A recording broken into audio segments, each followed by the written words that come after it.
가자 지구에서 현지 취재를 나섰던 기자가 KBS 무장 기자를 괴한들을 해 납치했어요? 납치를 했습니다. KBS 기자를 납치했어요? 네. 팔레스타인 무장단체에 납치된 한국인 기자는 KBS 두바이 특파원인 용태영 기자입니다. 용 기자와 프랑스인 2명 등을 납치했습니다. بمعاقبتهم وملاحقة جميع من هم موجودين في البلد من رعايا أجانب وغيرهم من مستهدفي الأطراف.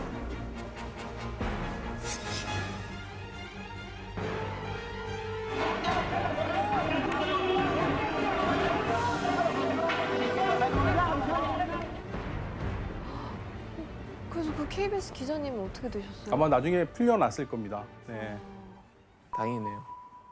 세계는 이들의 문제를 그냥 뭐 이스라엘과 팔레스타인 문제 또는 뭐 아랍의 일 이런 식으로 별로 관심을 갖지 않았어요. 그런데 이들이 이 벌인 테러가 엄청난 파괴력을 가졌어요. 전 세계적으로. 그러니까 9.11 테러가 있기 전까지 이 최악의 항공기 테러 사건으로 보통 얘기합니다. 바로 1970년 이른바 스카이잭 선데이 사건입니다.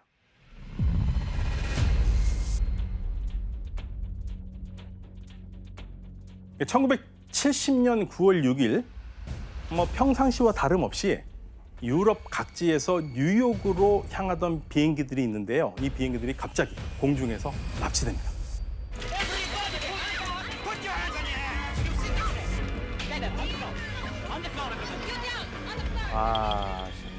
PFLP는 팔레스타인 무장 세력의 게릴라 조직원이었던 사람을 석방하다 이거죠. 그러면서 PFLP는 유럽 각지와 아시아에서 비슷한 노선을 무려 한 대도 아니고 4대를 납치합니다.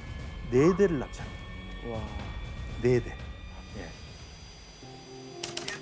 PFLP가 납치한 4대의 비행기는 모두 뉴욕을 향하고 있었습니다. 텔아비브를 떠나 비행 중인 이스라엘 항공기, 그리고 이스라엘 텔아비브와 벨기에 브뤼셀에서 출발한 미국 항공기, 쭈리히에서 이륙한 스위스 항공기, 이렇게 4대였습니다. 하지만 PFLP는 항공 테러를 실행하는 도중에 전혀 예상치 못한 난관에 부딪히게 되는데요. 뭐죠? 이스라엘 항공기 같은 경우에는 생각지도 않았던 경우 수 때문에 PFLP가 테러에 실패합니다. 왜냐하면 이스라엘 항공기에 사복경찰이 있었어요. 사복경찰이 테러범들을 제압합니다.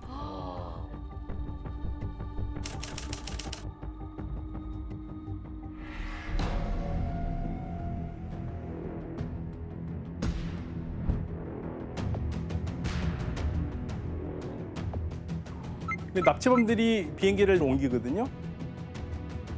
그 옮긴 곳이 혁명공항이라고 자신들이 이름 붙였던 요르단의 자르카라는 마을입니다.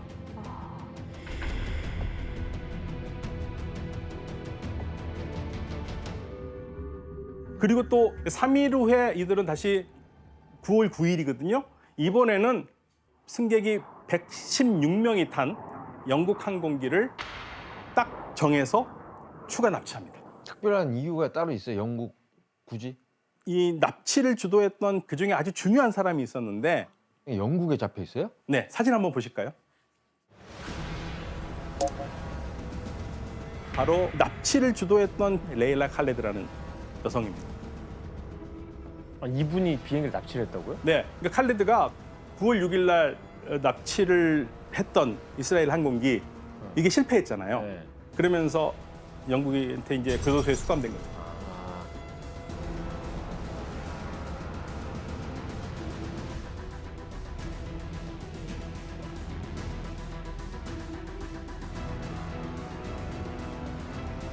Concerning our demands and conditions, the release and the arrival to a safe place of our 3 prisoners in Switzerland in exchange for the Swiss hostages. The release of Comrade Layla Khalid and the martyr's body and their arrival to a safe place in exchange for the British hostages. 그러니까 이제 이 납치범들은 비행기를 여기에 강제로 착륙을 시킨 다음에 나흐루인 9월 11일에 미국과 스위스, 독일, 이스라엘 국적자들을 제외하고 인질들을 풀어줘요. 아 승객 중에 네. 아, 인질 교환을 하려고 한 그러니까 거네요. 우리 요구 사항만 들어주면 우리는 뭐 나쁘게 할 게 없다. 네. 네, 그걸 보여준 거고. 그러니까 이제 자국민들을 보호를 해야 되니까 그 국가에서 제일 먼저 이제 협상에 나선 나라는 영국과 스위스였어요. 예. 그런데 미국은 강경하거든요. 왜? 네, 강경합니다. 그러면 협상의 주도권을 누가 있는지 보여주겠다. 그래서 기자들을 모아놓습니다. 그리고 보는 앞에서 비행기 세대를 동시에 폭파를 합니다. 와, 자기들이 영상을 납치한 비행기를. 당시 영상을 한번 보시겠습니다. 무서울 것 같은데. 와, 근데 어떻게 비행기를 폭파할 시간이. 엄청나죠?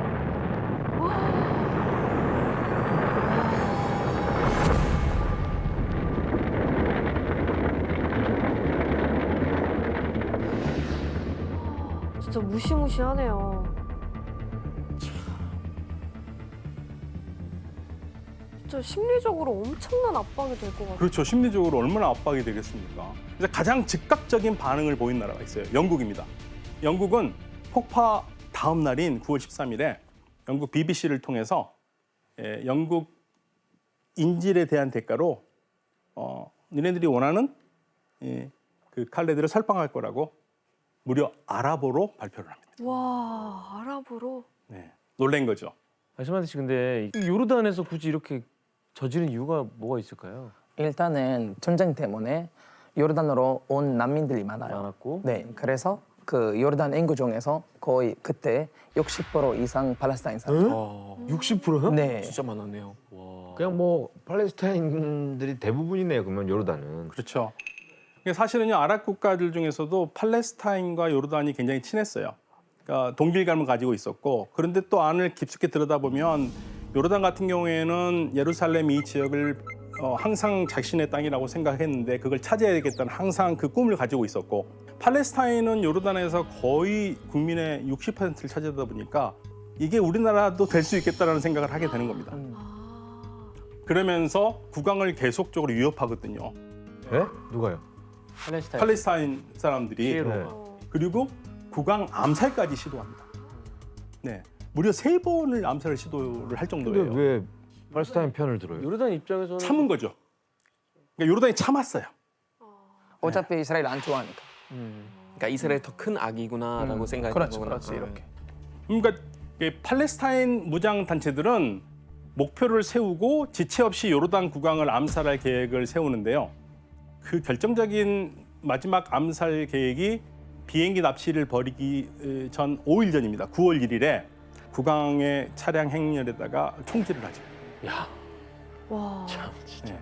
아니 뭐 국왕 암살 시도도 하고 비행기 납치도 하고 뭐 이 정도면은 국왕도 이제 참지 않겠네요. 그렇죠. 참지 못하는 겁니다. 이 비행기를 가지고 폭발을 하면서 문제는 국제사회가 비행기를 폭파한 이 테러범들을 비난하는 게 아니라 국왕을 비난합니다. 저걸 왜 냅두냐? 왜 그 가만두냐. 네. 와 요르단 입장에서는 진짜 그러면서 이때 국왕이 돌이킬 수 없는 결단을 내리는데요. 바로 피에로를 대상으로 계엄령을 선포한 겁니다. 자신의 천적이 된 피에로 전체를 요르단에서 쫓아내겠다는 의지의 표현인 거죠. 이제 피할 수 없는 요르단과 피에로의 전면전이 시작되는데요. 이 전쟁을 우리가 검은 9월 사건이라고 합니다. 블랙 세프템버라고 불러요.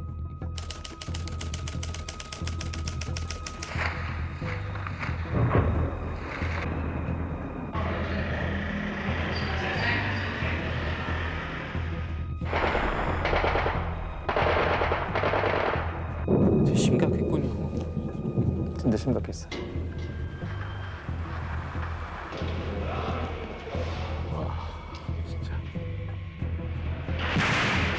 오, 깜짝깜짝 놀래요. 막 터졌나 보다 뭐가.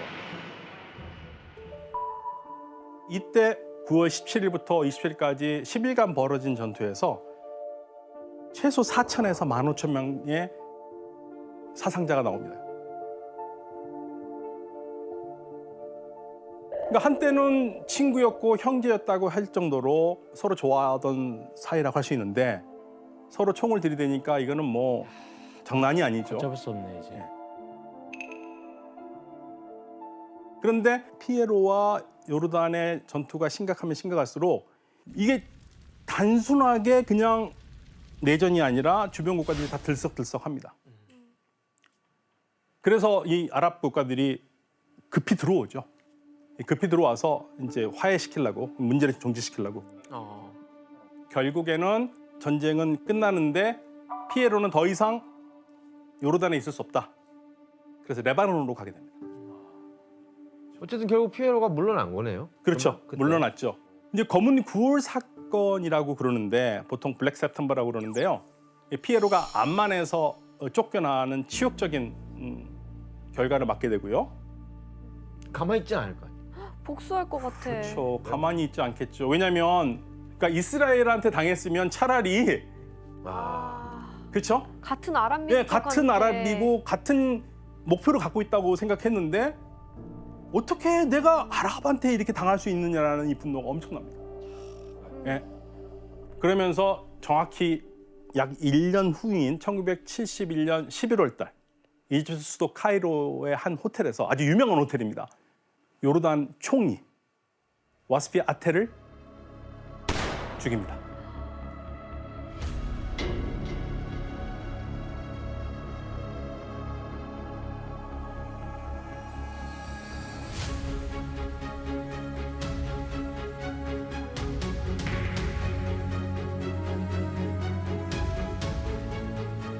그러면서 암살을 하면서 자신들이 검은 9월단이라고 발표를 해요. 그러면서 피해 보복을 시작하는데요. 잘 기억해 두세요. 검은 9월단. 검은 9월. 네. 그리고 1970년에 요르단에서 항공기를 폭파했던 PFLP도 피에로와 마찬가지로 쫓겨납니다. 요르단에서. 근데 그때 뭐라고 그러냐면 이제는 더 이상 항공기 테러 같은 걸 하지 않겠다고 선언을 했어요. 그런데 1970년 이 항공기 폭파 작전을 주도했던 사람이 와디 하다드라는 사람인데 이 사람은 거기에 동의 못한 거죠. 그러니까 이제 PFLP하고 갈라서요. 그럼 자기가 스스로 조직을 하나 만들어요. PFLP는 그대로 갖다 붙이고 작전단이라고, 작전부대라고. 그러니까 앞으로 계속 항공기 테러를 하겠다는 거죠. 그러한 테러들을. 그래서 이제 1972년 5월 30일에 남자 3명이 이스라엘 로드 국제공항에서 입국 심사를 받기 위해서 기다리고 있었어요. 그런데 입국 수속을 밟던 도중에 이들이 갑자기 가지고 있던 바이올린 케이스에서 이것을 꺼냅니다. 바이올린 케이스에서요? 총. 그러면서 테러를 또 일으켜요. 피해요? 잔인하죠. 왼쪽에 보이는 게 이 바이올린 케이스거든요. 거기에서 자동 소총을 숨겼던 겁니다. 네. AK. 오, 웬일이야. 무슨 저 악기 케이스에서.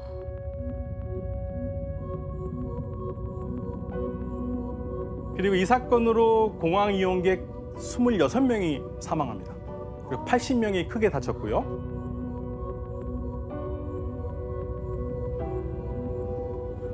너무 참혹하다. 문제는 사망자 대부분이 뭐 군인도 아니에요. 성지 순례를 온 외국인 순례객이거나 모두 이스라엘이나 팔레스타인과 관계가 없는 평범한 민간인이었어요.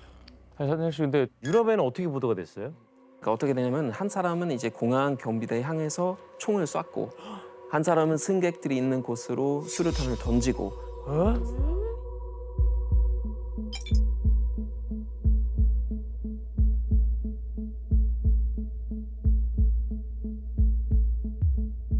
또 한 사람은 이제 활주로로 나가가지고 막 도착한 이제 이스라엘 항공기에서 내린 승객들 향해서도 총을 쏴가지고 많이들 죽었죠. 그래서 이번에는 이제 자세히 또 유럽에서 보도됐던 걸로 알고 있어요.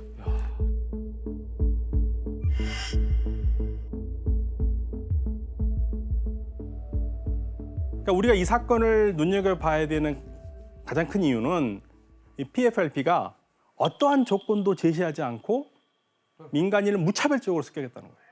타겟을 정한 게 아니네요. 네, 당시 뭐 전대미문의 사건이죠. 지금도 그렇지만 엄청난 충격이죠. 네. 그런데 이것만 충격이 아닙니다. 그래서 문제를 하나 내겠습니다. 네. 이스라엘 국제공항 테러범의 정체가 밝혀진 후 전 세계는 또 한 번 경악을 금치 못했습니다. 바로 범인 중 한 명의 국적 때문인데요. 과연 어디였을까요? 어디였을까요? 저? 저는 사실 정답을 대충 알고 있는 것 같긴 한데 네. 이제 정답 하세요. 가시죠. 정답 한번 물어보세요. 가시죠. 근데 굉장히 놀라운 국적이긴 해요. 네. 정답 일본입니다. 정답 일본입니다. 아니 왜 일본이 갑자기 왜 나와? 일본이 정말 1번 정답입니다. 일본이 여기서 왜 나와? 바이올린 케이스 든 게 일본 사람이었어요. 아 그럼 걔는 어떻게 섭외된 거예요? 이 사건 발생 직후에 이 범인 중 한 명은 이스라엘 경비대가 사살합니다. 그리고 나머지 한 명은 수류탄으로 자살해요. 그리고 현장에서 현행범으로 체포된 유일한 사람이 오카모토 고조입니다. 아니 왜 일본? 24살의 일본인. 심지어 어려. 네. 그럼 걔는 왜 거기 있는 거예요? 그럼 네. 일본에도 피에로가 있는 거예요? 그러니까 당황스럽죠. 그러니까 이스라엘은 너무 얼마나 말이 안 놀랐겠어요. 아니 지원 씨가 당황할 정도면 이스라엘은 더 놀래죠. 넌 뭐야? 진짜. 그렇죠. 넌 왜? 예. 아니 그 너무 이해가 안 가요. 지금 무슨 그렇죠. 상황인지. 그러니까 너무 놀랬던 거예요. 그러니까 이들의 의혹은 수사 과정에서 풀리는데요. PFLP가 어떤 관계를 맺고 있었냐면 일본엔 적군파가 있습니다. 적군파요? 적군은 들어봤는데. 예, 적군 빨간 군대파. 아, 네. 적군파. 그런데 이 적군파는요, 1969년에 결성한 일본 좌파 테러 단체거든요. 폭력 제일주의를 주장하던 과격파였습니다. 그러면 왜 일본 적군파가 여기까지 왔느냐? 어떻게 아랍까지 건너와서 PFLP하고 협력을 했을까? 당시 이 기존 적군파의 계보를 이어받아서 적군파의 여대장이라고 불리는 지도자가 있는데 이 사람이 시게노부 후사코예요. 이 시게노부 후사코가 PFLP의 제안을 받아들인 겁니다. 그럼 도대체 이 여성은 어떤 인물인지 사진을 보시겠습니다. 궁금하다. 이 사진은 이 후사코가 2012년 옥중에서 출간한 에세이집의 표지인데요. 우리 규현 씨가 한번 읽어주시죠. 제가요. 저기 왼쪽에 네, 말씀하신 시게노부 후사코 네, 이름이 써 있고 파레시나노 센조우카라 팔레스타인 전장에서라고 써 그렇죠. 있고요. 책 제목은 혁명의 계절이에요. 그렇죠. 네. 와, 규현 씨 일본어 몇 급이라 하셨죠? 3급인데요. 야, 대단한데요? 예. 그러니까 시게노부 후사코를 선봉으로 해서 일본 적군파가 해외에 동맹도 만들고 운동 거점을 만들어야 된다는 생각을 했습니다. 그래서 그 레바논에서 적군파 아랍위원회를 만듭니다. 그리고 각종 국제 테러에 함께 참가를 해요. 그래서 이 72년 5월 발생한 이스라엘 국제공항 난사 사건이 이 적군파가 아랍과 동맹을 맺고 저지른 첫 번째 테러입니다. 그러니까 그 국제 테러의 배후에 저 여자가 있었던 거예요? 그렇죠. 일본 적군파 지도자였으니까. 와, 진짜 무섭다. 그러면 테러 주범이었던 오카모토 고조가 이 사건 이후에 어떻게 됐는지 한번 사진을 보시겠습니다.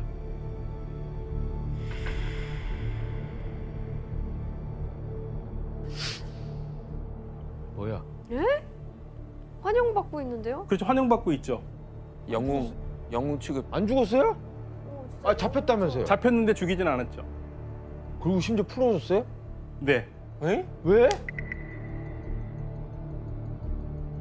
그러니까 1985년 5월 달에 PFLP가 포로 교환하자 이거예요. 그래서 이때 오카모토 고조가 석방이 돼요. 대박이다. 지금 보신 사진이 바로 석방 직후 레바논에 도착해가지고 이 오카모토가 팔레스타인 민족 해방운동의 영웅으로 추앙받는 그 모습이에요. 팔레스타인 사람들 영웅이 됐구나. 네.